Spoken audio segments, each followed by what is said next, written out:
Welcome to the LowCarbMD podcast. No one is beyond help. No one is beyond hope. As we've always said, we're bringing you medical information and cutting-edge science, but none of this is medical advice. Please seek out input from your own doctor.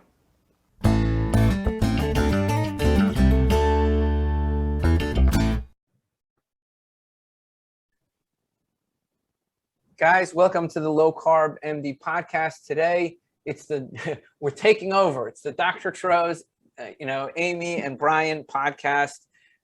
We are here. Our intention was to interview Fat Dr. UK. That's her handle. She's prominent on social media, Dr. Natasha Larmie. She talks about health at every size, ending weight stigma, and especially healthcare disparities, talking a lot about important issues that are near and dear to us.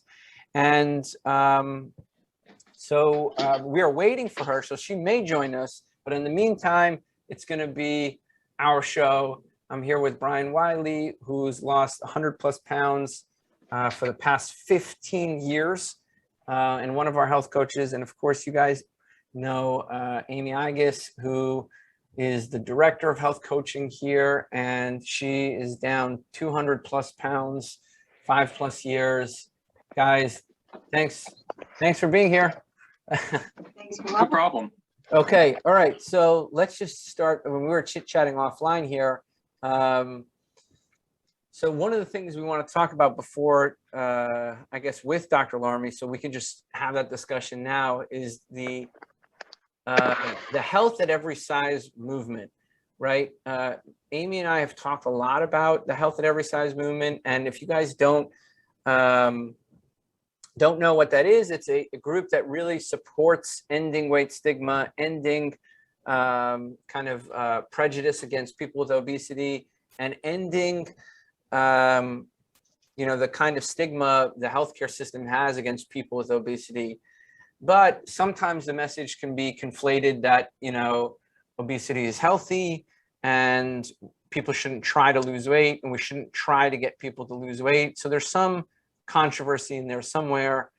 Brian, I'm just curious, have you ever interacted with that movement in any way or any meaningful way? No, I haven't really had any interaction at all with the health at any size movement. Have you seen it though? Yeah, I have seen it. I've kind of followed it for a while. Amy, what about you? I know that you. Yeah, no, I landed at that movement after, being disenfranchised by weight loss and, joining Weight Watchers 30 something times over the course of my life. And I really credit, I think there's a lot of value to health at every size. I think it's an incredibly powerful and important part of my process to getting to where I am now, which is, having lost 225 or so pounds.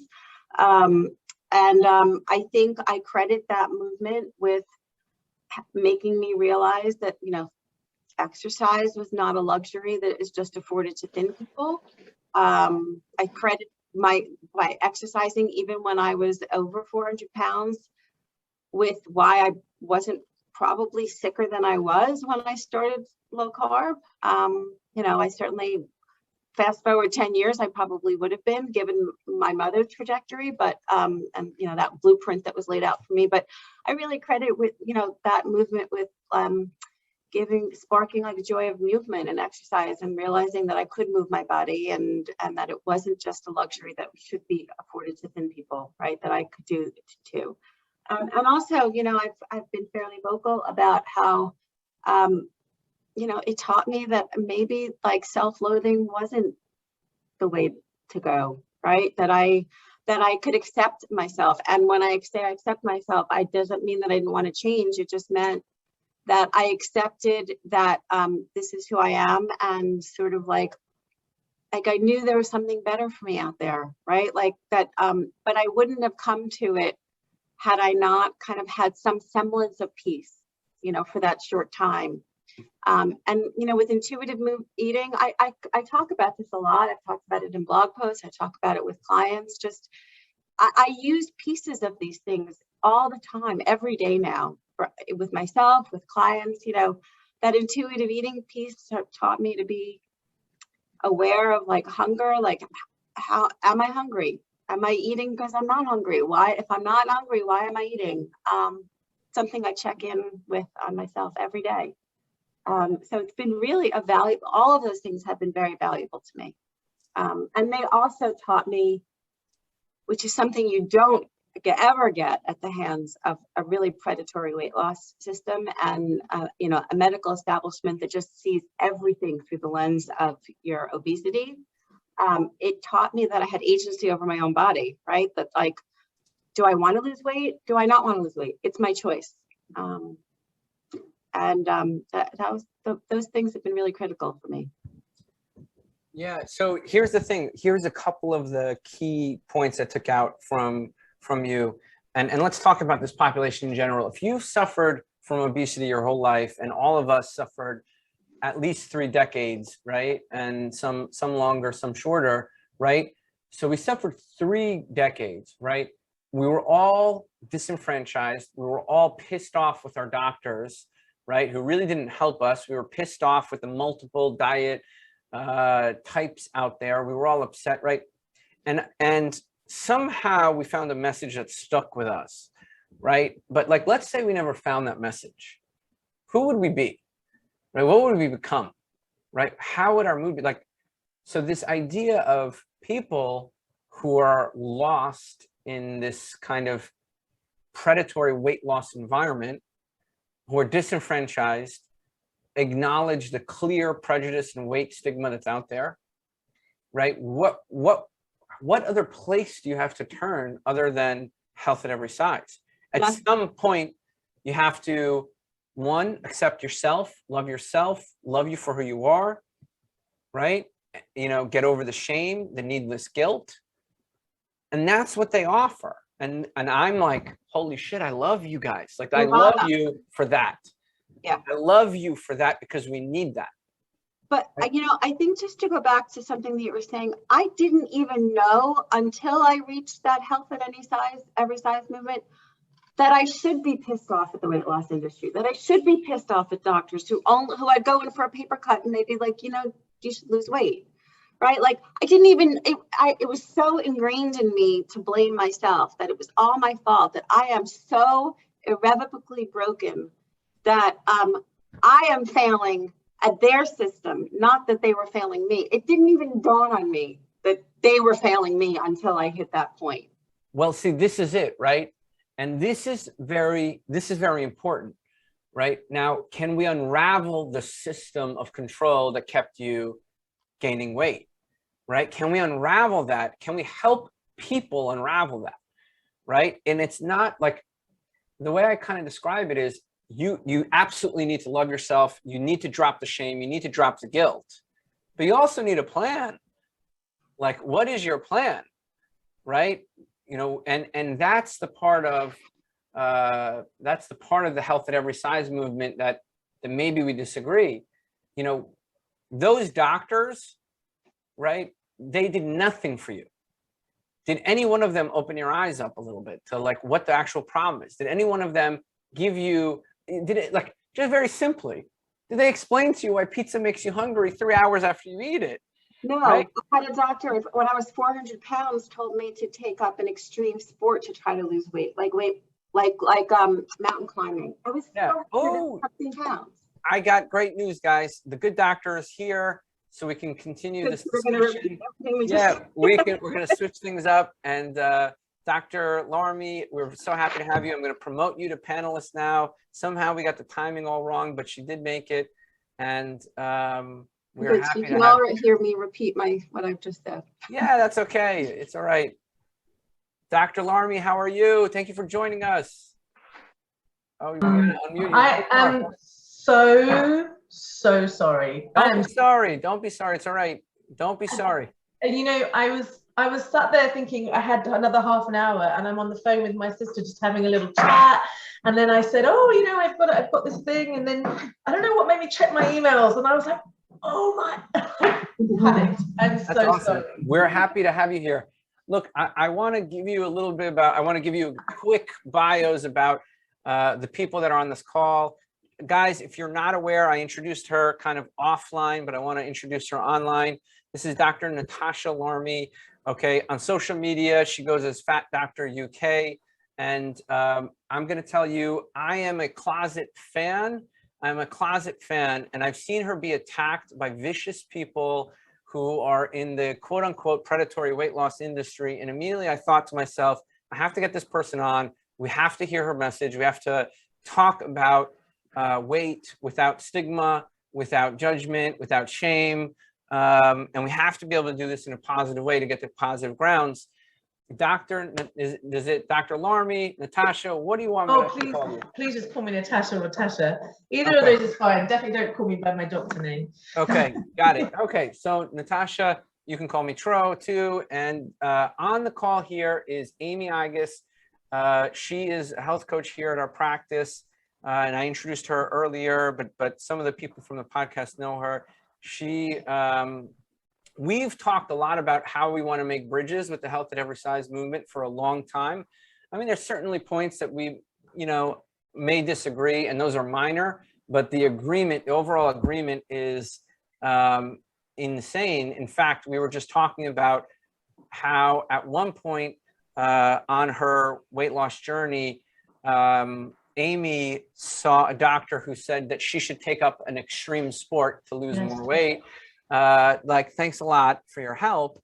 So, so really, I think probably before you got here, you're like, oh my God, who's this Twitter jerk that wants to interview me, right? But really, I think what you're going to find is somebody who is a huge advocate for people who, people with obesity, I guess and even the concepts of obesity that I've seen you talk about, like the worthlessness of BMI, the predatory in weight loss industry, the how terrible doctors are in general at managing weight at all. All of these things I think we'll be able to talk about in a very positive and productive way. So anyway, sorry for the big introduction. I'm very happy to have you here. Guys, if you have not listened to her podcast, or if you've not seen Dr. Natasha Larmie be interviewed, I highly suggest you go do that. And we're very happy to have you here. Thank you. My dog is with me right now, which normally I wouldn't do. It's very unprofessional. So if he interrupts, I'm so sorry. I didn't have time to. That's okay. That's all right. That's all right. We'll do our best to work around your dog. What's your dog's name? His name's Milo, and he's absolutely lovely. I've learned a lot about eating from having a dog, actually. No, it's true. It's funny. I'm laughing because Tro often asks patients about, if you put food down in front of their dog, what would they do? What do they do? So I think what do they do? They eat it, right? Yeah, so, absolutely. And they they'll probably eat anything you give them. My dog is like a raw fed dog, so I tend to just give him raw stuff. And I was thinking about that the other day. He's very low carb. In fact, he's zero carb, my dog. So I've learned a lot about eating from my dog and from my kids. But anyway, it's a real pleasure to be here. I'm really, really looking forward to this conversation. I have been for a long time, because I think, whilst I do have and I do love the Health at Every Size movement for a lot of different reasons. I don't describe myself as a Health at Every Size doctor, actually, and I don't. That's not really what I'm trying to do. Hey, Milo, come on! It's really not really what I'm not trying to do. I'm not trying to convince everybody that they can be healthy at every size. For me, I want to make the medical profession, the healthcare profession, challenge the weight stigma within the medical profession, and to encourage doctors to be weight inclusive. So I actually agree with you. I think we have a lot more in common than we have that separates us. And I think the things that we disagree on are actually pretty minor, and they are probably the least important things, actually. Yeah, so we're gonna tease it all out. Can you briefly talk about kind of, one of the things we love to talk about is the journey people are, how they got into medicine, how that we've interviewed now probably 100 doctors and another 50 scientists. Can you talk about what brought you to medicine, and then how you can describe your experience with modern medicine and dietetics and their ability to their outlook, their lens on weight, and how it's affected you throughout your career. So I grew up in I come from quite a nice kind of interesting home, lots of different ethnicities. I'm half Armenian and I'm half Jewish. So we have a lot of, we have, you know, yeah, I figured, I get that, I saw the name, I got it straight away. Yeah. But we have a huge kind of culture around food and eating, and you know, food for me was never just something that I just put in my mouth. It was part of a whole kind of family experience. I never had any issues with food per se. I grew up actually on a very healthy diet, a very healthy sort of Middle Eastern diet. Didn't struggle with weight as a kid.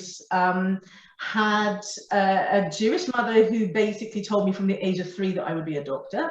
And I didn't, you know, think of anything else really. There was like a year when I was going to be a marine biologist. It was my crazy year when I was 13. But everything other than that has been about medical school.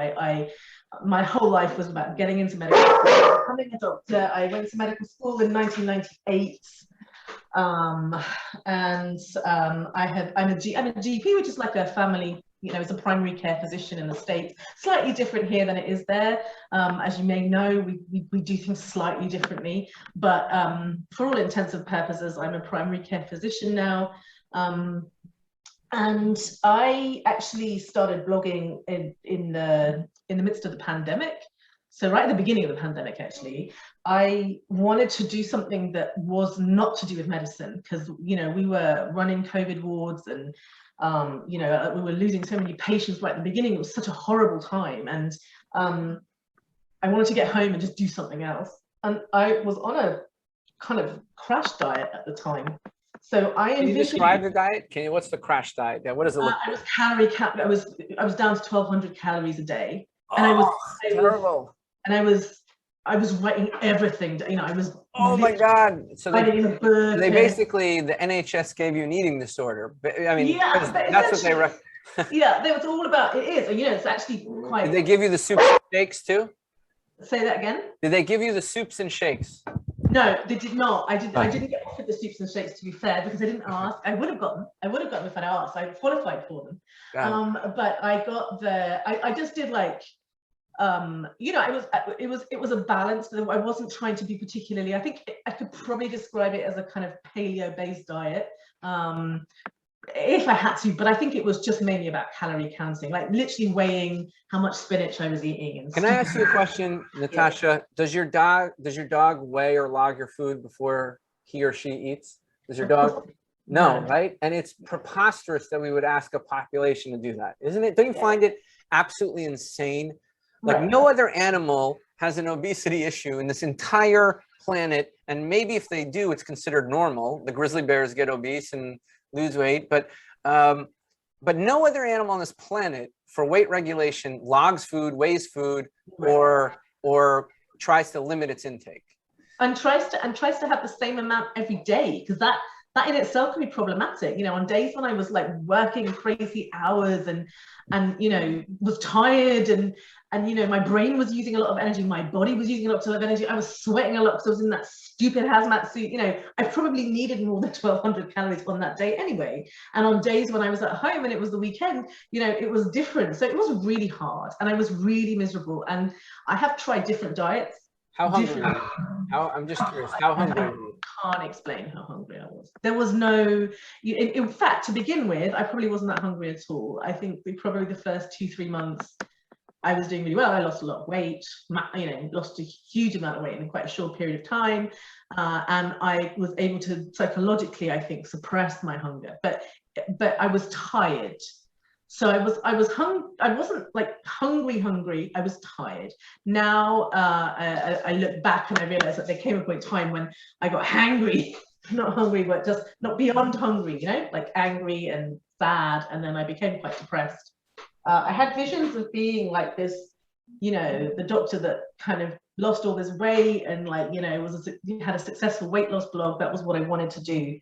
But when that didn't happen, I started to unpack my emotional and psychological issues surrounding weight. So I stopped focusing on the weight for the first time ever in my life since I was in my 20s, and I started focusing on what it means to be a fat person, and how I feel that society treats me, and also how I feel about myself and my identity, my body image, and all of that stuff. And that's how I kind of came to where I am now, really. Can I ask you a question? So when was the first time you felt like, and I'm not, I know what it's like to grow in an Armenian household. And so it's an interesting environment where they feed you and then they tell you why you gained weight, right? Like, so there's like this cultural aspect, like, why aren't you eating? Households are no different. Yeah, like, why aren't you eating? And then the minute you start eating, it's like, you could stand to lose a little bit of weight. It's both sides. It's literally both sides of the family. So there was, you couldn't escape it. You were either with one family or with the other family, and it was the same thing, but in a different language. That was all it was. Yeah. So I'm just curious, do you speak Armenian? No. I used to when I was a kid. It's hard when you've only got one parent, because the other parent is not able to speak the language. So I can understand it, but not enough. Okay. So when was the first time, like, not like when you were, in high school and you're like, I want to lose weight, but the first time you felt like, okay, weight's a real issue on you, when I was like before I can't even name the age. It would have been when I was 3, 4. People used to call me little names, and it's funny because I look back at pictures of myself. I wasn't a particularly fat kid. Like, I was a regular looking kid. But the issue actually I realized now was that the way your parents and your aunts and uncles and whoever role model things. So I thought I was fat because everybody in the family was worried about being fat, or talked about being fat, or, like you said, fed you, but then told you were going to get fat. So they give and they take away at the same time. So I can remember always having concerns about my weight, but I don't think that I was ever actually overweight per se. I wasn't fat. I didn't have that much fat on my body until I hit my 20s. Mainly when I had my babies, really. My babies kind of wrecked me. Yeah, it's important, and we should talk about the hormonal aspects of gaining weight. But okay, so you've kind of felt, even though you didn't necessarily have a weight quote unquote problem, you felt, the weight stigma, so to speak, your entire life.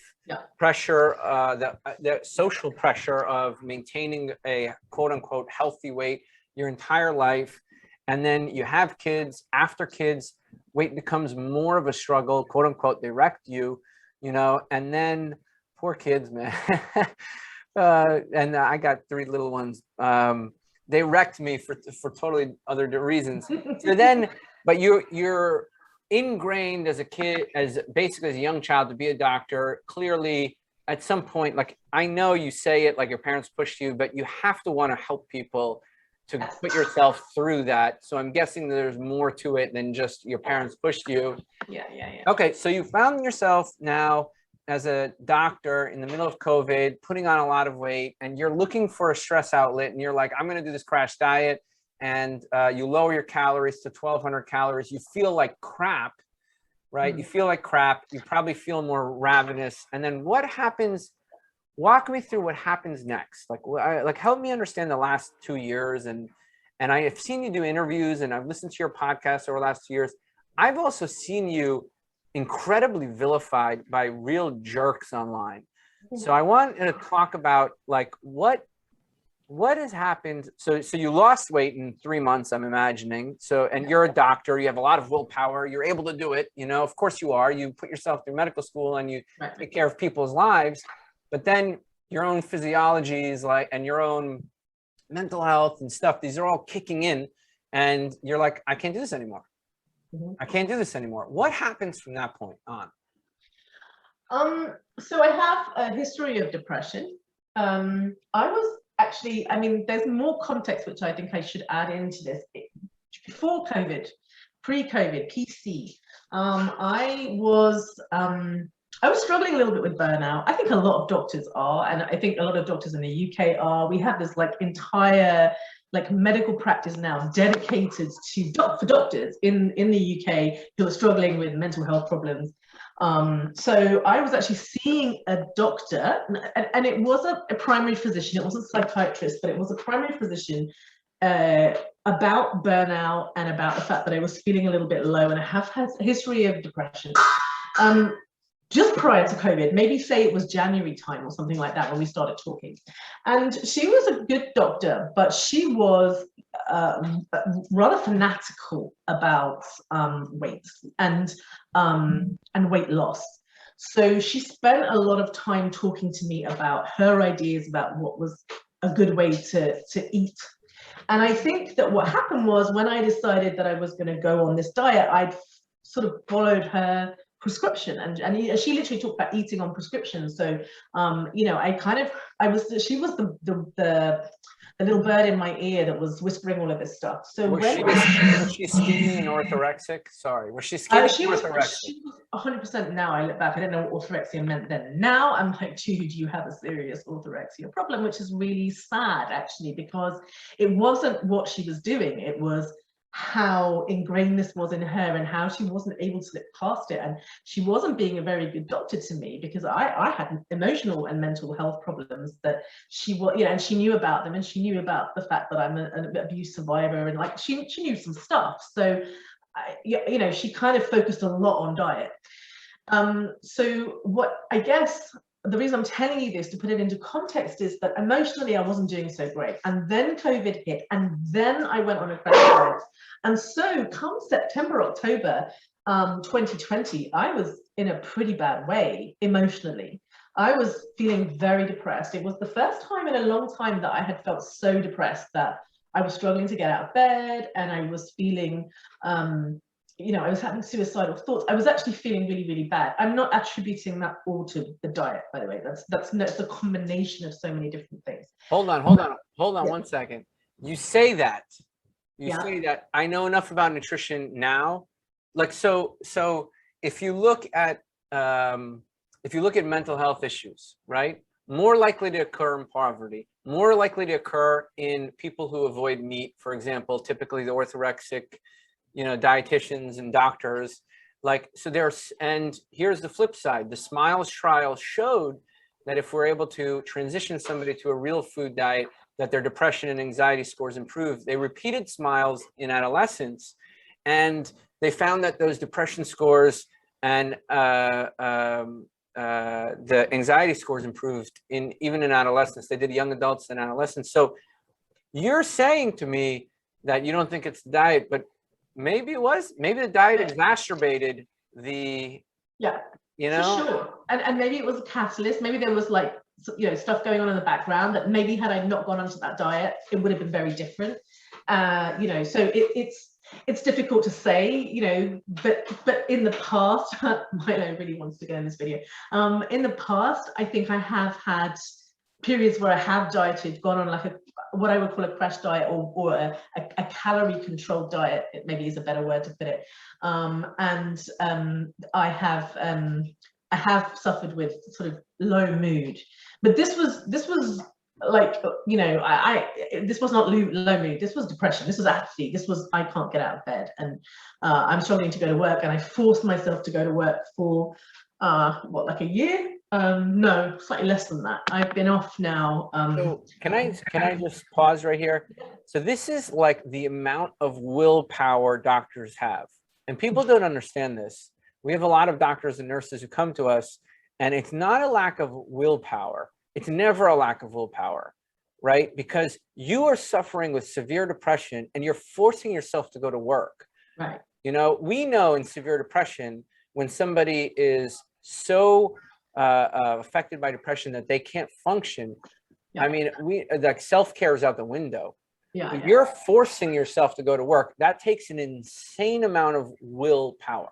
Yeah, but people were dying. I mean, it was terrible, and we know how terrible it was.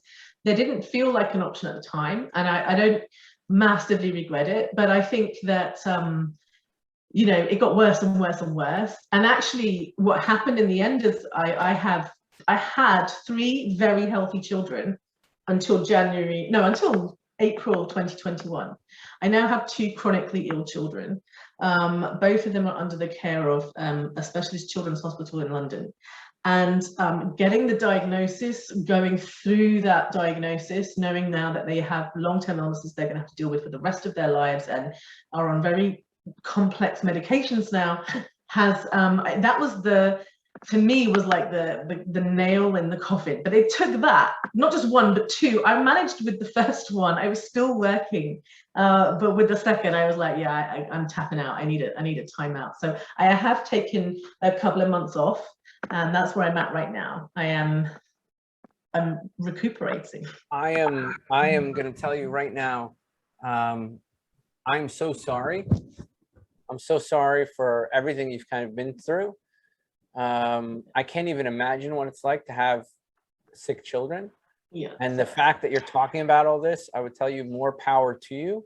You know, our whole society, we talk about weight stigma, but even mental health stigma in our profession, yeah, is so stigmatized. But you know what the reality is over 30% of our profession has thought about killing themselves in the past year. In the UK, the statistic is 1 doctor every week commits suicide. Yeah. So yeah, it's pretty hardcore, you know, like it's not harder than any other profession. I'm not going to come here and say, oh, it's a harder profession, but I think that, you know, there's a reason why doctors struggle with mental health problems. I think part of it is because we're not very good at talking about the fact that we have mental health problems, you know. So I've always been a big believer in being honest and being an open book, telling it like it is. This is me, no shame. Oh, we're going to be best friends, Natasha. We're going to be best friends because I'm very much okay. So I'm just going to kind of summarize what I've heard so far. You know, a great loving family, but weight stigma at a young age. You pushed yourself, willpowered yourself through medical school, through grade school, medical school, hormonally wrecked by kids, so to speak. Put on some weight, had a orthorexic, eat less calories psychiatrist, and did it in the setting of a pandemic. Mental health got significantly worse, suffered immense pain, both clinically and also personally with your family. And you are here now. Wow, holy crap. And you're spending time with me and Amy. You know, good, but you're taking care of yourself, which makes me happy. Yeah, okay, definitely. So help me understand, you know, this podcast. I mean, we can go into so much. I don't know if you want to share what your kids are going through. I don't know, but our focus here typically on the podcast is issues regarding metabolic health, weight, and other issues. And I'm wondering, how quickly does the weight, with that stress and with the mental health issues that have really not been, you know, addressed or exacerbated, however you want to put it, what happens to weight? Oh, I mean, I'm sure I'm not weighing myself at the moment because this is really not helpful for me. It makes things so much worse. So I'm sure I've gained it all. I'm sure I gained it all back probably within a few months. I think for every pound I lost, and I did, yeah, I lost 30 pounds, something like that. I do kilograms. I have to work it out in my head, but I lost 30 in about 3 months. So it went quite quickly, but I for sure have gained that all back. And the other thing is I'm on medication. I never took medication for depression before. I tried to manage it through like talking therapies and stuff like that. But I kind of found around September, I couldn't cope with that medication. So I started taking an SSRI, and I'm now on quite a high dose of SSRIs. And I'm not saying that that's the only reason, but that has contributed, I think, to 100%. We see that SSRIs literally, for one reason or another, and this is consistent with the literature, they cause weight gain. Oftentimes, if I had a choice, and this isn't, you know, medical advice, but we tend to go to things like Wellbutrin, which seem to have a weight neutral effect. I am Yeah. sorry for everything you're going through. It sounds like you're dealing with things, an incredible amount of things that I can't even relate to.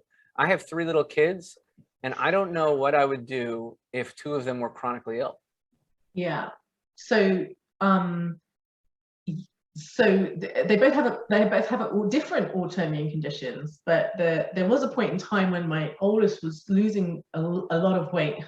For the first time, I've really been anxious about my kids' weights, because they're like really, I have tried to raise them in a way that they didn't have the same experiences that I had growing up. So we're a very weight neutral family, and they're actually really healthy kids. And by healthy kids, I mean, they know when they're hungry, they know when they're full, they feed themselves, and they have from quite a young age. Like, we eat together every day as a family, and they sort of balance their meals themselves. They're not crazy at all. They're just really healthy kids, and with good healthy appetites. And then my son lost, and he genuinely lost 10 kilograms. He was 14 years old and he lost 10 kilograms. And for a while, we were looking for a malignancy. And that's where we were, and his bloods were completely nuts. So there was like 2-3 weeks where I was just praying that it wasn't anything serious. And once I found out it wasn't, actually, it was a bit of a relief. And now he's on immunosuppressants, and he's much healthier. But it was a roller coaster. But then to find out that my youngest, and when my youngest was getting sick, I was just like, she's copying her brother. There's no way that the 2 of them are going to be sick. That's just not possible. But then I, then tests showed otherwise. So that's been hard, and it's made me realize what is important, what isn't important, and certainly clarified a lot of things for me. But in terms of my own, just general well-being, like you said, self-care is hard to do anyway, I think, in the 21st century. I think in the 21st century, even if you are a kind of nuclear family, which I am, there's 2 parents and kids, and, I have a mortgage, and things are going well. I'm a doctor. I get paid. Your husband's also a doctor, right? He's a dentist. He's a fake doctor. He's not a real one. Just to put the DR in front of his name. As I always say, if people are having a heart attack, like, they don't need him. They need a tooth pulled. He's the guy to go to. But we're doing okay. And yet, I still struggle financially. We both have to work. It's not like one of us could have ever stayed at home. We come home after a long day. There's still so many chores to be done. I don't have any help with childcare or looking after my home. So there's stupid things like laundry and this and that and this and that. And I remember for so long in my life having to do all of that stuff. And then at like 9:30 at night, when everything was done and I cleaned the dishes and the dishwasher was on and everything was finished, then thinking, right, now's the time to go to the gym, because I have not had time up until now. So now I got to go to the gym, and I'm feeling really tired, and I've only had 1,200 calories today. And, life is hard. Self-care is really, really difficult. And I think this is not a unique experience. I think this is pretty much everyone I've met has a similar experience, whether you're married, have kids, single, doesn't matter. We live in a society now that gives us very little time to look after ourselves, whether it be physically, emotionally, spiritually, whatever. To look after yourself is a luxury now. And I think that if you're poor, if you're a lower socioeconomic group, if also your race, your gender, all sorts of things will contribute to that. So I think some of the most disadvantaged in society, of course, are experiencing this so much more exponentially than I am. So, it's no wonder that, feeding myself actually is something that has to be done like quickly, because I don't have time to really, I don't know how to describe it, but yeah, self-care is the only way to describe it, really, isn't it? Amy, I know you're probably itching to talk, because everything that I'm hearing right now, I everything you're saying, and I'm not trying to minimize what you're saying. In fact, I'm trying to maximize it. How often do we hear this? All the time.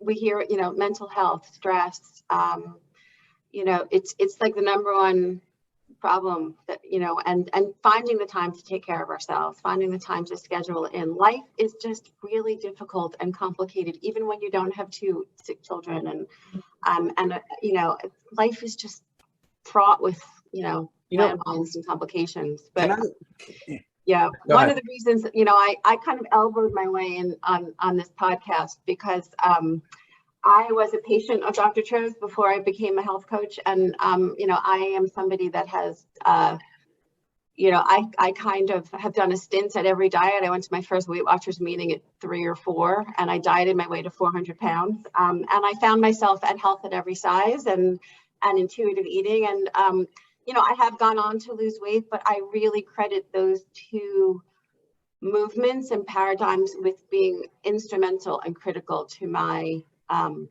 to where I am now, to my health, reclaiming my health, really. Right. And that, you know, I was so taken by the passion with, you know, your weight stigma. Before you came on, we were talking a little bit about that weight stigma. And, you know, you come at it, you know, as a doctor, and I really do want to hear about the weight stigma that you've experienced. But, you know, as a doctor, I can't even imagine what that's like.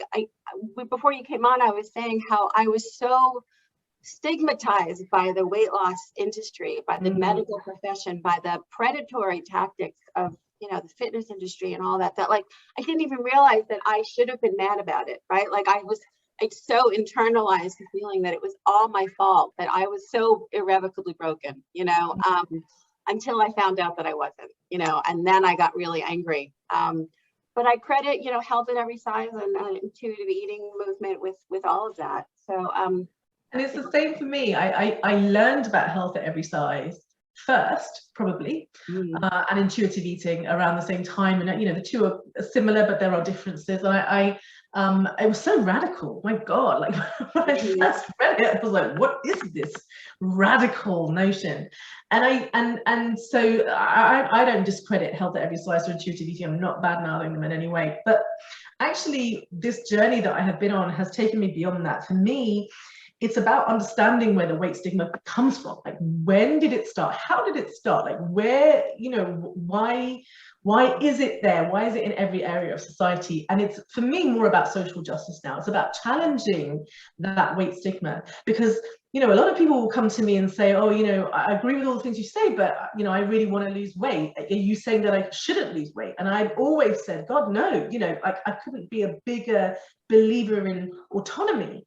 So actually, if you believe in body autonomy, you have to respect people's wishes, what they want for their bodies. And I 100% want people to feel empowered to do whatever they want to their bodies or with their bodies. But what I don't want is for people to feel stigmatized into doing something with their bodies. You know, it's a completely different place to say, you know what, I am worthy, I do have value, I have the right to take up space, but I want to lose weight, to saying, I'm ashamed, I have to be on a diet, I've been on a diet all my life and I want to lose weight. So I'm with you. I actually think that you know, as radical as they are, it's not the only solution, but it's I love the radical nature of it, this idea that we can for one moment stop blaming people. Like, it's that, for me, the blame part really made a difference. Can I talk about this? Yeah, Sorry. well, can I just say one quick thing, that I think that I think the movement has become bastardized a little bit. I think how it started is that it was like a way to give people agency over their own bodies, and it's become, you know, and I don't know if it's become that from the people that are in the movement or by the gym bros that have kind of attacked you. You know, I'll kind of generalize who they are, you know, just saying sort of like, these people just want to be fat and they love being fat. And, you know, if you do, you know, go with God, be you. But I think what it really was intended was to give people agency over like who they want to be. Right. And that health is possible. Like, health should be the goal versus your body size. And that was instrumental in my journey and in so many other people. So Can I ask a quick question? And I want to tell you a little story because I think you'll relate to this. When you went back to that orthorexic, low-calorie doctor, okay, what did they say? Oh, please, I'm a complete coward. I didn't. Like, I wish I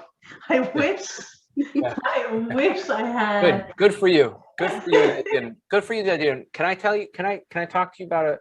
I just met somebody in the gym. And I wanted to tell you about this story because immediately I thought of our interview when I met this person. young lady, okay, came to me. We're talking about weight loss, and she said she had lost weight and then gained it back. And I asked her what happened. She mentioned she had gastric bypass. Yeah. And so she went to a surgeon, and the surgeon evaluated her and said, we're going to do gastric bypass. We have to send you to a psychologist and a psychiatrist. Here in the United States, we have to make sure make sure they get paid before we go make tons of money off you cutting out your stomach. Mm-hmm. So she went to a psychologist and psychiatrist, was cleared for surgery, had the surgery, lost a little bit of weight, and then gained it all back.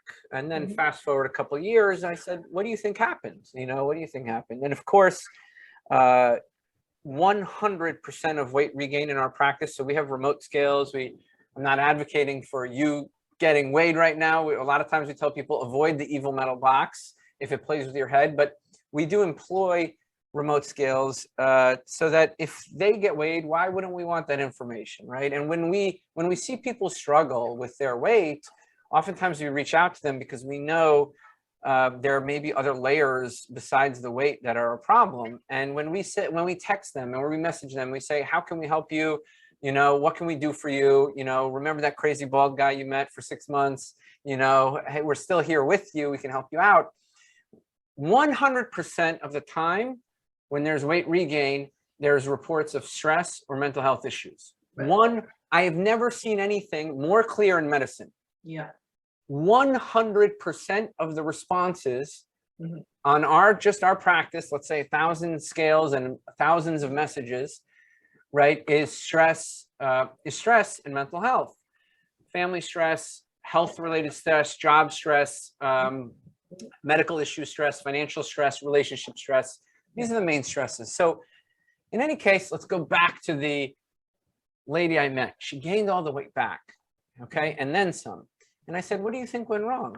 And she said, well, it's my fault. And immediately I was saddened because I thought to myself, they cut your stomach. They made you control your portions to the size of your palm. They forced their agenda on you. Yeah. Okay. They evaluated you apparently by psychiatry and psychology. And she said, maybe I'm emotionally eating.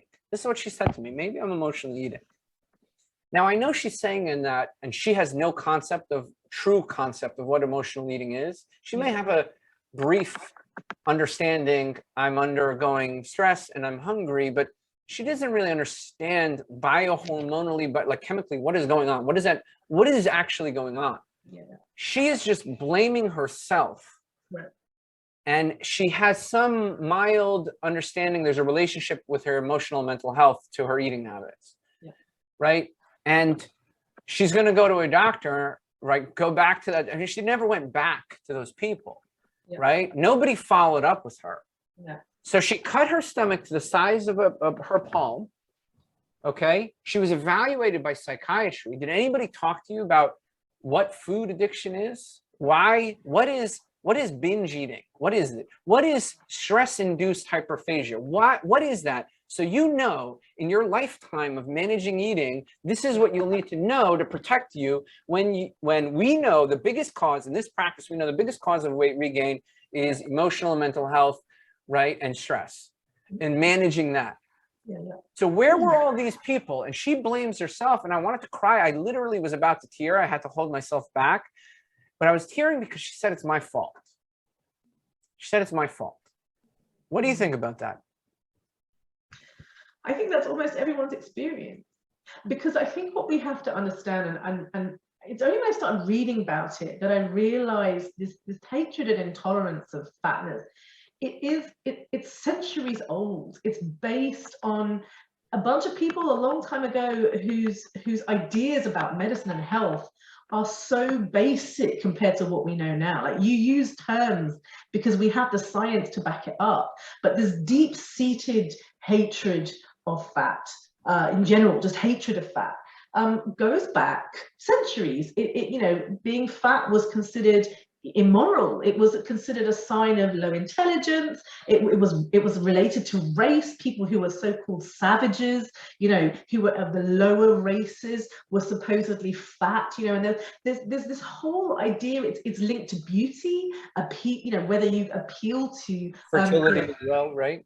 Fertility, you know, status, you name it. For a really long time now, this has been passed down from generation to generation wherever you go. So you grow up, like, from the very, very, very beginning, believing that being fat is ultimately a bad thing. And nobody explains to you that, you know, bodies are diverse. I mean, if someone had sat me down when I was 18 and sat me down and explained to me, this is your family history, you're about to undergo a very stressful profession, you had a history of childhood trauma, and you know, all of this stuff, and said, you're going to find that you're going to have long periods when you're working like 7 nights in a row and you'll be exhausted, when you're up with your babies and you'll be exhausted, when you're, you know, when your kids get sick and you'll be exhausted. If somebody had said all of this to me and said, your life is going to be stressful for the rest of your life, and this is what your body will do as a result. Someone has sat me down when I was 18 and told me that, I would not be in the body that you see today. No way. Because like you said, Amy, I dieted my way up to this size.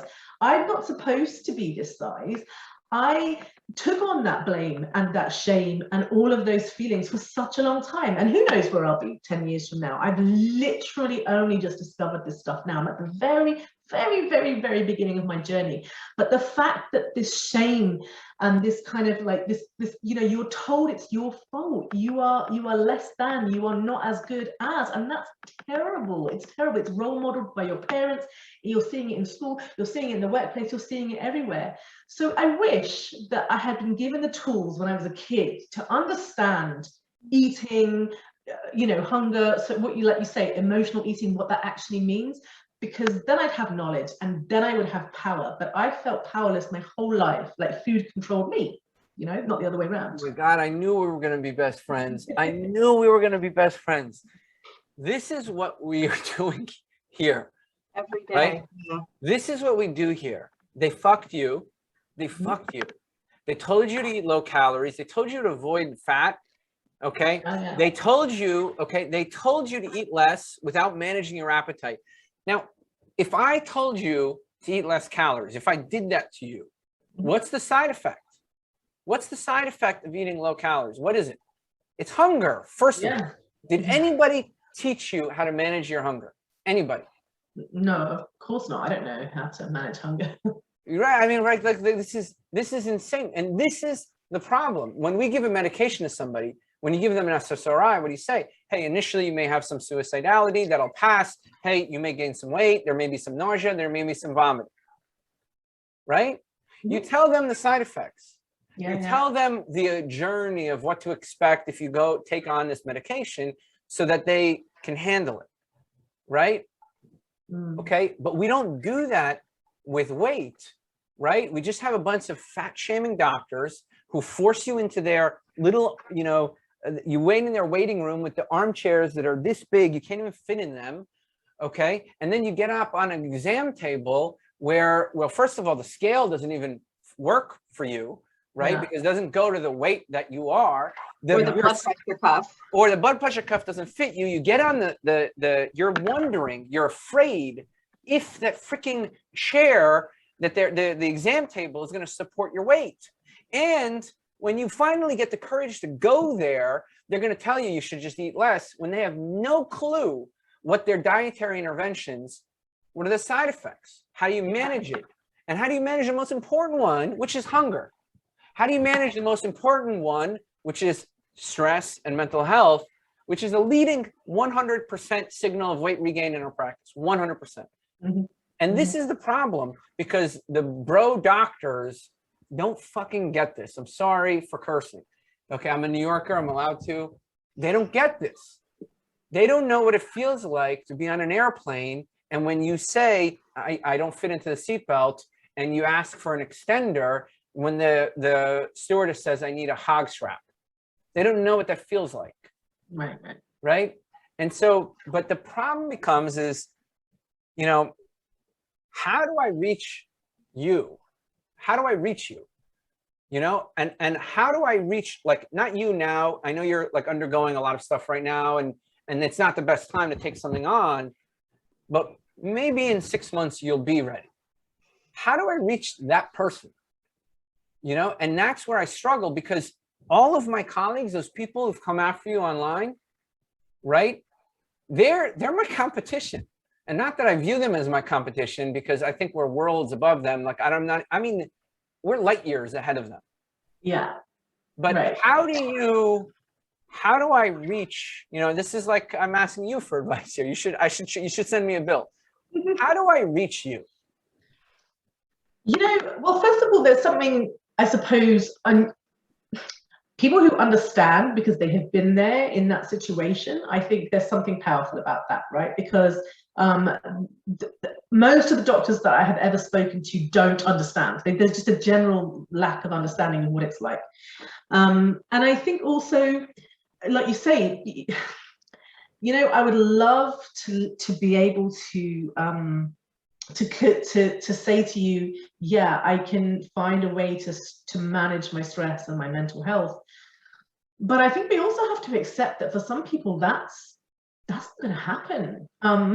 It's almost impossible to manage your mental health and your stress, I think, in today's society. I think that there are serious financial reasons, if nothing else, because most of us, we need more rest, we need more time to self-care, we need to be able to sleep. That's really important. We're not getting enough sleep. We're not, you know, so you have to be in a place where I think you can make a huge change inside before you can make a change to your health. I think what you're doing is great, and I think, like you say, you are light years ahead of everyone else. And who knows, maybe 6 years, 6 months, 6 years, who knows, I might be in a place where I think, okay, I'm going to attempt weight loss again. To me, I don't think this is likely. But what I will tell you is that doesn't mean that I don't believe in the importance of I'm not going to say a diet or a good diet. I'm going to say a nutritious diet, or, you know, eating good nutrition, understanding nutrition, really understanding nutrition, not the lies and the myths that we've been told. Because, you know, as a doctor, we don't know enough about nutrition until we studied it. I haven't, so I don't know enough. But also exercise is something that is very important to me, being active, being physical, for a lot of reasons. But for me, I think taking weight loss out of the equation has been life-changing for me. And so it's because of how I measure, you know, like if I say to myself, I'm going to like go for a 45-minute walk every day, which is my thing at the moment. I need to, first thing in the morning, go for a walk for my mental health, nothing else. And so I get my, you know, I have a routine, I take mine out, we go for a 45-minute walk every day. It's got nothing to do with weight loss. I'm not even thinking about weight loss, but I am exercising 45 minutes a day. Every day I'm going for a walk. And so the measure of success for me is, did you do it? Like, you know, and on the days that you didn't do it, why didn't you do it? And okay, fair enough. That day was a really stressful day. You couldn't do it that day. But, you know, that's the measure of success. If you start measuring me through the scales, I think that then becomes, then the measure of success is, did the scale go down? And I suppose this is where maybe you and I disagree, because for me... No, I'm in agreement. The scales are a hindrance. I mean, we call it the evil metal box. Right. Okay. We call it the evil metal box. So I'm going to tell you, I relate to you 110%. In fact, when people come to me, you want to hear the first thing we say? We have these scales. You don't need to use them. You can turn them off. Okay. You don't even need to use it. And why do we use it? You want to hear the truth? This is the truth on why we use the scale. Okay. Why we even have it? Because I wouldn't use it for the first 6 months. Everybody loses weight when they come to us because they have so much involvement. They want to lose weight. They want to like be involved in their care. They're highly motivated, right? But it's not that. It's so we have an opportunity to be there when they may not be ready to reach out to us. You know, people get on the scale in their home, right? Yeah. People get on the scale in their home, and we use it as a surrogate marker. Consider it a surrogate marker for health. Consider it a surrogate marker for mental health. Consider it a surrogate marker for, and why wouldn't we want that information? I want to see, did my education have a persistent effect on this person? Right. right? And I Right. want to have the opportunity to be able to help them 6 months from now when they wouldn't necessarily pick up the phone and call me because they're in a shit place. They're thinking about hurting themselves. Yeah. You know, so we call it an evil metal box. And in fact, when people come to us for the first, I mean, literally, this is my words. I do not care about weight loss. I care about, can you manage your appetite and hunger in ways that you're happy about and positive about? That's what I care about first. Weight loss is like, Right. you know, later. So I think we're saying the same things. In fact, I don't care about the scale for 6 months when somebody comes to me because honestly, it's kind of worthless. Right. Kind of It's worthless. funny. It's funny. I went with my son to. So I've been going with him to see specialist after specialist, and we finally saw like the top specialist. This guy is probably going to be my son's doctor for the next 20, 30 years. So it was a big meeting. And he was really good. My son's 15. He sat him down and he went, "Look, I'm going to see you in 2 months' time, but nothing's going to change in that time. I'm just telling you now. I have to see you because I'm monitoring you, but I'm not expecting a change until now. In fact, you know, maybe 6 months from now, maybe 9 months from now, we'll have a chat." And then I was like, "Oh, he's got big exams that, you know, around that time, you know, there's big exams come up in the UK." He was like, "Oh, fine, let's leave it till a year then. You know, like your exams are more important." And I've never heard a doctor say this before to a patient. I really loved that because what he was saying was, you know, this isn't this initial part is not, you know, like you say, when you're invested and you're doing all of the stuff, it's important, but actually it's what happens next. It's the follow-up for the next like year, 2 years, 10 years, 30 years. And it was trying to prepare him for a life with a chronic illness as opposed to, you know, 6 months of a chronic illness. And I'm not suggesting that this is necessarily a chronic illness, but if you have an issue with disordered eating, or you have binge eating disorder or another eating disorder, which many people have, you know, I think now that such an illness exists, before we didn't even have a name for it, now it's in the DSM-5. I think so many more people have this illness than we think do, and even if they don't, they have elements of it. You know, binge eating, whether you have the disorder or not, is a huge thing for a lot of people. And and it's a lifelong thing, you know, it's a lifelong thing for many people. I don't know, I did a podcast not that long ago with a friend of mine who has been she was sexually abused when she was a kid. Like, she has struggled with her weight ever since, because when she was a child, she was sexually abused and her way of coping was with eating.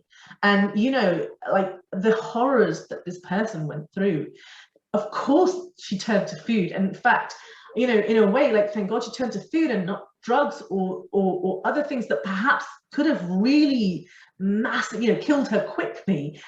So she's in this place now where it's a lifelong battle for her. She'll never have like the opportunity to just be free of it. It'll always be there somewhere in the back of her mind. So this understanding that this is not a lifelong battle, but this is going to be something that perhaps will impact you for the rest of your life. And it's about understanding and managing it. And, like, you know, 6 months down the line, or a year or 10 years down the line, if something terrible happens, you know, you lose someone you love, or you lose your home or something, there's a chance that you may revert back into old patterns. And that's okay. Like, don't blame yourself, don't hate yourself, because after a while things will settle down, and, you know, you can get back into a place where you're feeling more like you.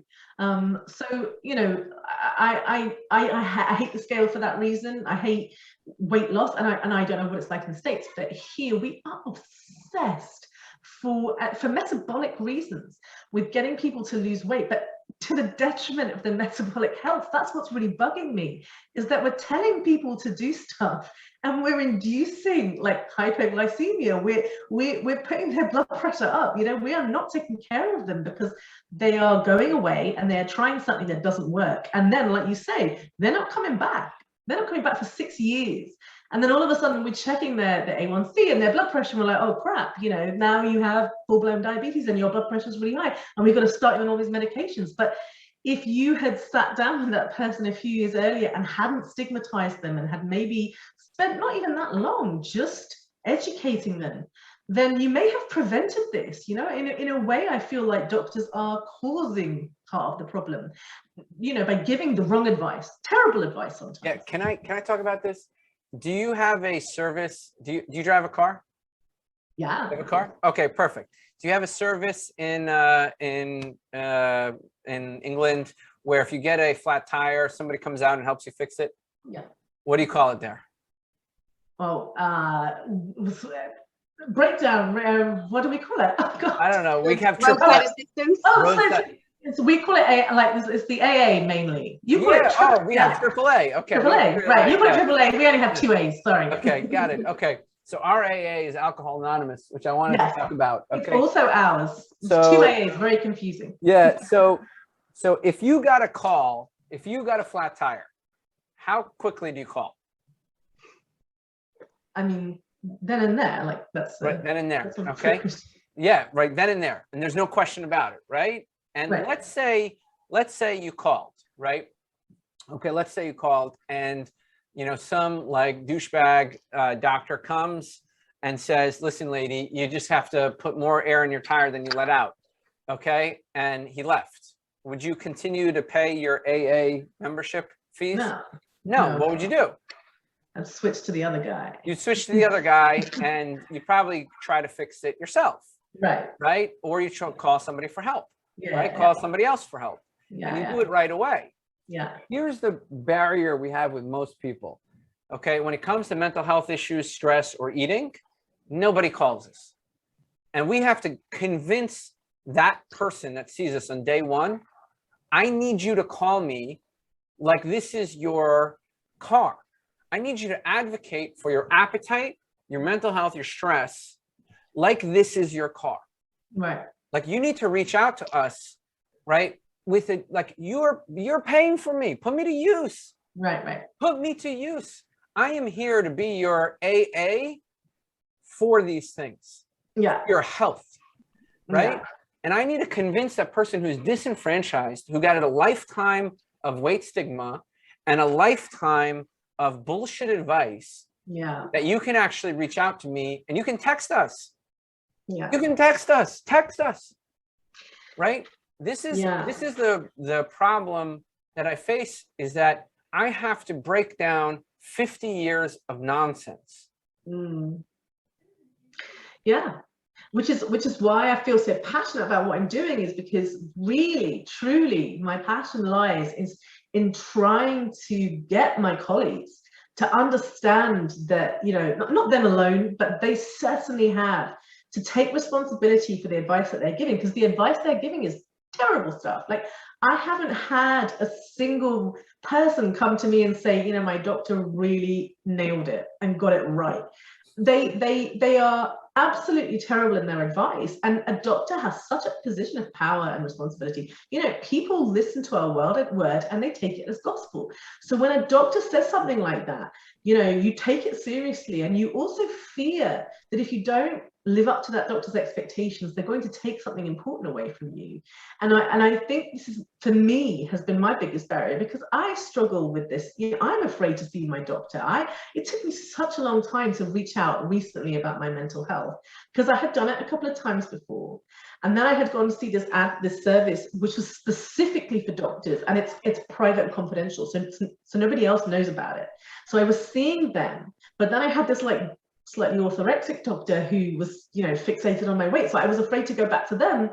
And then I was like, I have to talk to somebody. I have to, because I'm getting to the point now where I can't get out of bed. And more importantly, if I don't stop working, I'm going to make a terrible mistake. And like, that was the point where I was like, I cannot make a bad mistake.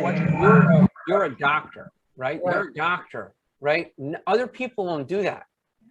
They'll withdraw further, right? Yeah. They'll withdraw further and further. And my job is reaching that person at that moment. Yeah. Right? Yeah. You know, and the problem is my industry is, excuse my language, fucked the brains of them all. Mm-hmm. You know, sorry, Amy, I know I'm cursing, right? I mean, like, you know, right?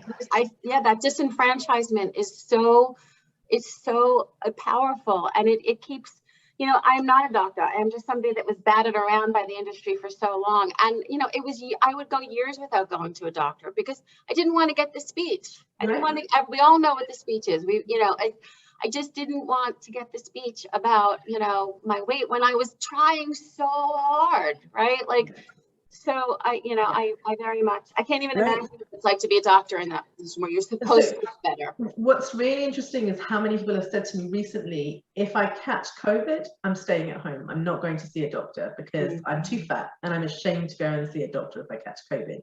And a few people told me this right at the beginning of the pandemic. And I was like, no, this is serious. You can't do that. If you become short of breath, you've got to contact a doctor. And every single one said it would be better to die in my home than it would be to go and see a doctor and be shamed, because of course the rhetoric around it has always been that, like, it's your fault if you catch COVID and you're fat. You know, that's how people perceived what everyone was saying and what everyone's been talking about. So like, there's again the shame, the blame, it's my fault. So I'd rather sit at home and die of COVID than I would. I've had people who have like breast lumps and have said to me, contacted me and say, I've got a breast lump, but I don't want to go and see the doctor because you know what they're going to say. And I'm like, they're going to say it's a breast lump and you have to go and get a mammogram. That's what they're going to say. But I can't convince them. I mean, this is like, you know, people don't take their mental health seriously, but they do tend to take physical, like lumps and stuff, seriously. But even at that point in time, there are people that are willing to just are too afraid of a doctor to even go that far. So I think this weight stigma is a huge issue. I don't think we quite understand how dangerous it is.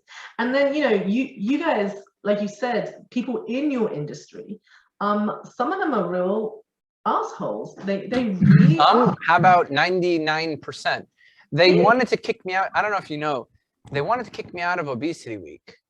I was at Obesity Week 2 years ago, you know, now it's virtual 2 years, because I'm so critical of these assholes, sorry, excuse my language, of this industry, that obesity is some complex mystery. Meanwhile, you know, the processed food companies are making billions, right? They figured something out.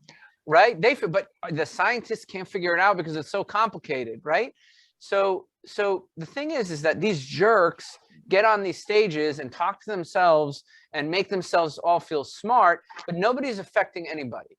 No. Right? And the minute you criticize them, oh, Dr. Kalajian, maybe we should, if you don't like the meeting, you know, you don't have to come. That's the polite doctor way of saying, get the fuck out of here. Excuse my language. This is my problem, but I wanted to talk about something because, you know, we talked about becoming a restrained eater, right? And this is something I feel, and you mentioned it being a lifelong journey, right? And this is exactly what I tell people, and I can't agree with you more. We tell people becoming a restrained eater is a lifelong journey. Yeah. We are driven to eat, like your dog, Milo, he's driven to eat, right? He's driven to eat, and he remembers exactly where you put the doggy treats and where you keep the steak, and he knows exactly, of course he would know those things, and those things would be ingrained in him, and that's normal, right? So to teach Milo to become a restrained eater, it's not that it's not possible. You can get the dog to sit with the cheese on its nose for 20 minutes, but at the end of the day, you better expect that eventually he's eating that thing. Yeah. Right.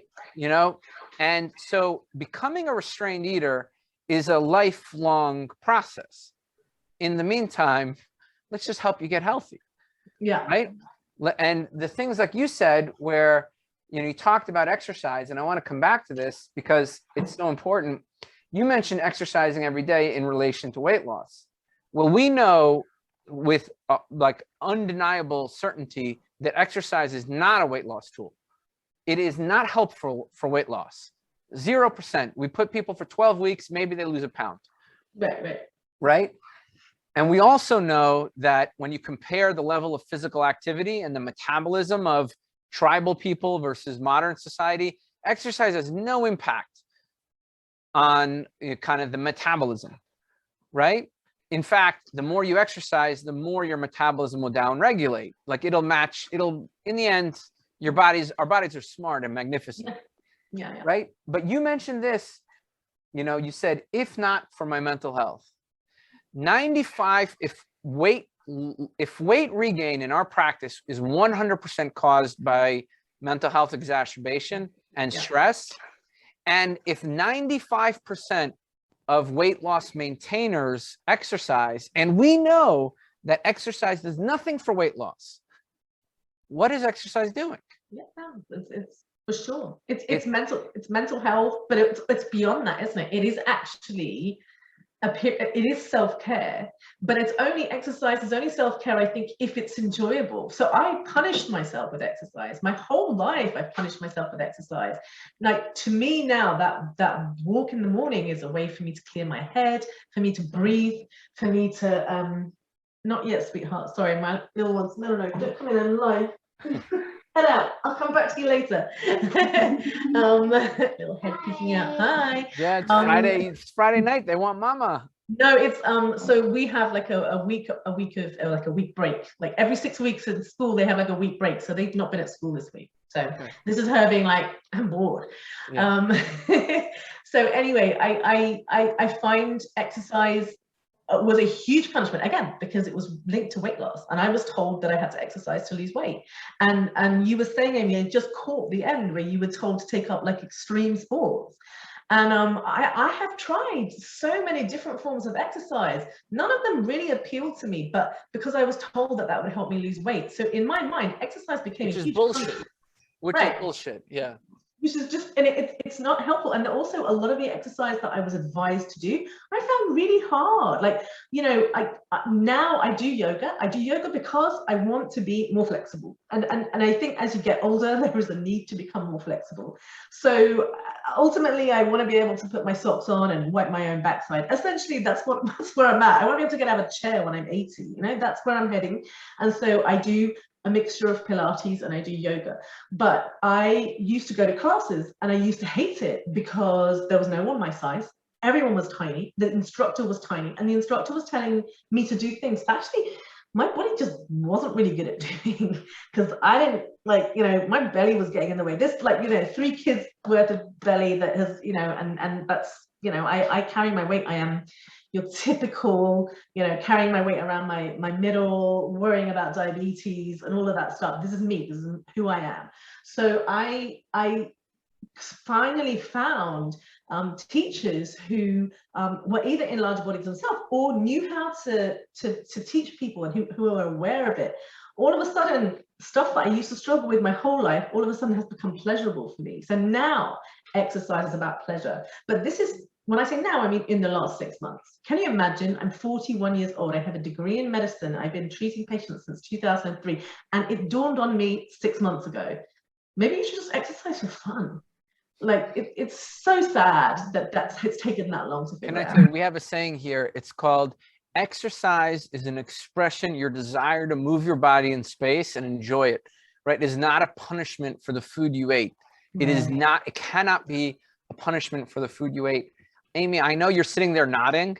Well, like, I want to hear you. Yeah. You know, my theory about it is that so much of the information that I got, or the information I got from doctors or from society at large or whatever, was that it's so fear. Like, you're afraid to not exercise. You're afraid to be fat. You're afraid to be this. And I feel like when I, you know, through my process, I got rid of that fear. And as you said, you know, exercise became something joyful. And it became something that my body wanted to do. And I've heard Tro say this many times, and I've experienced it myself. Patients will come to him and say, I am ready to exercise. And, you know, he never forces it. And every single time they come and they say, oh, you know, I'm ready to move. I have more energy. I'm ready to do this now. But when the motivation is fear, it leaves you just completely powerless, right? Like, fear is not a long-term motivating factor. I really believe that. I think, you know, when you accept that this is where you are, not that you don't want to change, but that, you know, it just doesn't come from fear. I think that is just much more powerful and motivating. Right. So I'm all for that. Movement is a joy. You know, it's not a luxury that should be just afforded to thin people, right? And that, you know, just having, as you said, having examples of people that are moving in bodies that that really reflect the bodies that exist, right? Not just some little gym cutie in their spandex, I think is really important. So, yeah. Dr. Natasha, anything else you want to talk about before we conclude this interview? Anything else you want to mention? Anything you think we can learn here in our practice?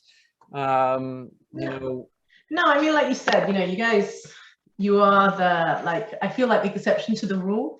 When I was like looking you up and like, you know, try, because obviously I apologize, but I'm not so familiar with who's who in this particular industry. So I was looking you up and I was like, huh, this guy's different, because I think you are. And I think that's unusual. And I think, you know, what we do on social media, I often say to people when like they invite me to be a guest or whatever, I'm like, yeah, I'm far less exciting in real life than I am on social media. Social media is one of these places where I think, you know, unfortunately, you know, as if nothing else, President Trump taught us, you know, the louder and more kind of extreme and more kind of, you know, black and white you are on social media, the louder your voice carries, which isn't a good thing, because I think we here are talking about a very complex and nuanced subject. And when I talk in absolutes on social media, I often think like I'm inviting the kind of criticism that I get. And I you know, I stand by what I say, but I agree that there is that it's not a black and white thing. Like, it's not health at every size or nothing. It's not intuitive eating or nothing. It's not like, you know, it's not like, you know, people say to me, can I love my body and accept my body, but also want to lose weight? And I, you know, who am I to say no? Who am I to say that to anyone? Of course not. Like, you, as I said, it's body autonomy. For me, I think we collectively, the people on the screen, and, you know, we are fighting against a very, very large, I'm going to call them an enemy, a Goliath. We have a Goliath. This is that is based on an industry sort of worth billions and billions. Drug industry, like say bariatric surgeons, they are, you know, they're killing it. They are rich. They are driving a much better car than I am. You know, I do have to call AAA quite often because I don't have a fancy car. You know, we could sell out. We could go a different way. But actually, you know, this is fighting against this Goliath is hard. Most of the people that I meet in this particular industry that are interested in you know, in obesity and weight management or whatever you call it, are out for themselves. They are out to earn money, and they are out, and there's nothing wrong with earning money per se, but I think at the expense of people's mental health and emotional well-being. And so I think that, you know, I think it's great that you're fighting from within. I'm definitely not fighting from within, I'm fighting from outside. But what we're really both trying to say is, hey, this is bullshit. This isn't first, it's not working. It's not working. The government isn't getting it right. Public health isn't getting it right. You know, the WHO isn't getting it right. Nobody is getting it right. We have to understand what is going on in this world that we live in right now, and what is preventing people from you know, being healthy. You know, what is preventing people from being healthy, full stop, whether that's mentally healthy, physically healthy, whether we're talking about heart disease or suicidal ideation. You know, what is preventing people from being healthy, and how can we, as doctors or healthcare professionals, health coaches, whatever, how do we help? Because didn't we all go into this industry to help? Like you said, yeah, my mom, you know, typical Jewish mom style, said, be a doctor. But also, I really wanted to be a doctor. I did everything that I could to get into medical school because I'm passionate about it. What a privilege to be able to help people in the way that we do. But, you know, we are fighting a Goliath, a giant, that, you know, consumerism, capitalism, money, and it's hard to be the kind of the voice that kind of goes, hey, you know, you guys maybe got it wrong, maybe try doing it this way instead. So take my hat off to you, and I'm very grateful. No, you know what? I'm going to tell you, I'm going to caution you. You said within the system. I am outside of the system. You have to understand. And so, you know, here's the problem, right? I don't even take insurance. Now some people view that as profiteering, right? And it may be like, I need to make money. I have a family. That's true. But the reason why I don't take insurance is not because of money. it's because the insurance company wants me to do it their way, and I don't give a shit about them. You know, I spend an hour and a half with every one of my patients at the first visit, whether they apply for financial hardship, they can't afford my rates or whatever, or whether they're paying the full rate. I spend an hour and a half at least at the first visit. That's how long it takes for me to establish basic rapport. Yeah. You know, and if I take insurance, they are going to pay me. I kid you not. We reversed somebody's fatty liver. You know, I should say the patient reversed it, out of diabetes, off of 2 medications, lost a lot of weight, feels great about herself, mental health, in a great mood. And we spent maybe 9 hours with the patient over 6 months. Okay. We sent a bill to insurance. You know what they sent me? They sent me back a check. I think it was like $98, which is like, which is about 10, let's just say it was like $10 an hour. So we sent the bill to insurance. So if I take insurance, I'm going to have to compress my time to then be able to see 10 people in that time to make enough to pay my staff. Yeah. Yeah. So now you say capitalism, but we had to use capitalism to deliver excellent care. Well, yeah, but is that capitalism though? You know, that to me doesn't sound like it, because actually I think that the capitalist would probably say, I'll just see one patient every 5 minutes. I think that when I talk about capitalism, I'm not talking about what you're talking about, or maybe I'm using the wrong term, but actually it's the same to me in the NHS. Greed. I think you mean greed. Greed, because it's the same in the NHS, and the NHS is not about greed, right? The NHS is free healthcare, but I have the same problem. I can't say I want to spend like an hour with you talking about, I don't have that luxury. I'm not allowed to do that either. So it's not, you're right, it's not capitalism, it's greed.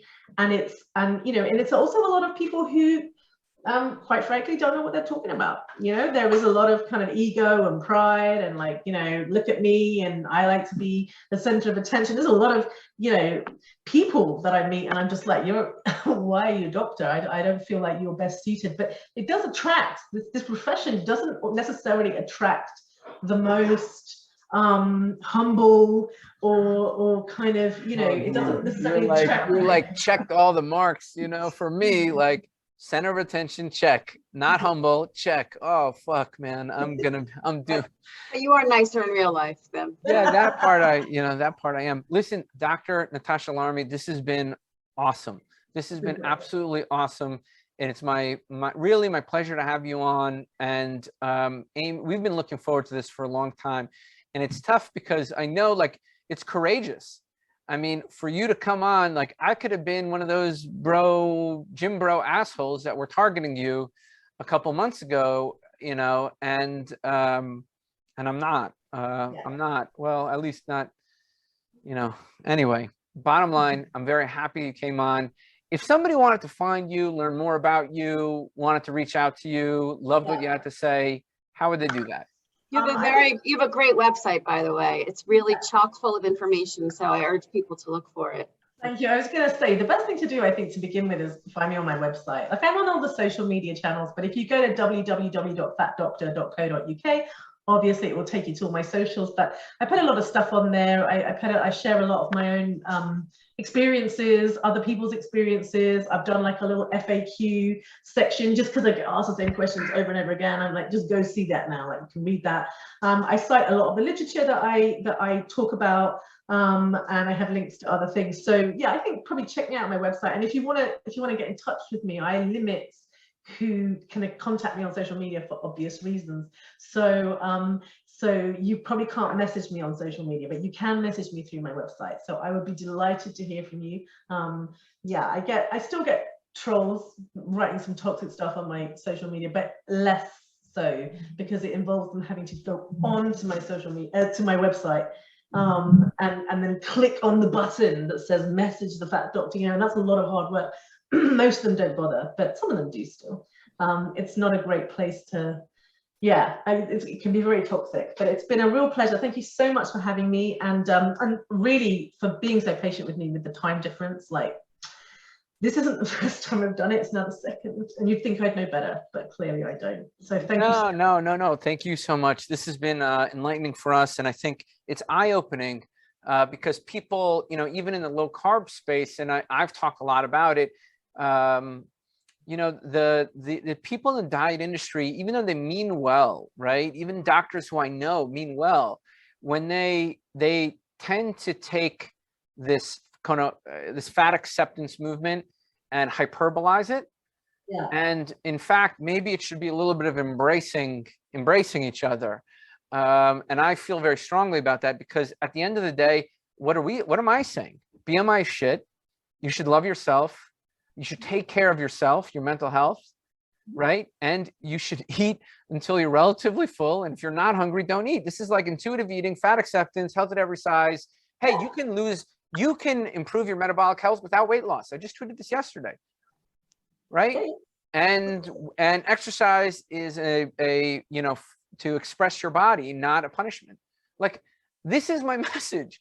But the problem is making those connections between two movements that maybe would never talk. I don't know if that makes sense. Yeah, and like you say, it has been. I can't remember the word that you used, but if you look at the original meaning of kind of health at every size and intuitive eating, I think that what people think it is not necessarily what it is. You know, we can say that about so many different things, can't we? You know, people will go, oh, critical race theory, it's terrible, but you don't really know what critical race theory is, or, you know, this, that, and the other. We need to really understand that actually you and I agree on not just almost everything, but on everything, because I agree metabolic health is massively important. And I think that you can't ignore that. You should be treating it. And if you're metabolically unhealthy, you should be doing something about it. And I would much rather send my patients to you than to anyone else, because at least I know that they're in good hands with you. Most doctors I can send them to are going to push bariatric surgery or whatever. So I think actually, you know, look, if we worked in the same neck of the woods, I'd be referring all my patients to you. Yeah, the problem is breaking down these barriers, because I'm like the guy with the six-pack on the, you know, on social media, you know, Yeah. which is, but here, you know, I'll part with these final words. Thank you for having the courage to come on. You know, that's it. Those are my final words. Thank you for having the courage to come on. And if we can help in any way, let us know. Thank you so much, guys. Thanks. It's so lovely to see you. Take care.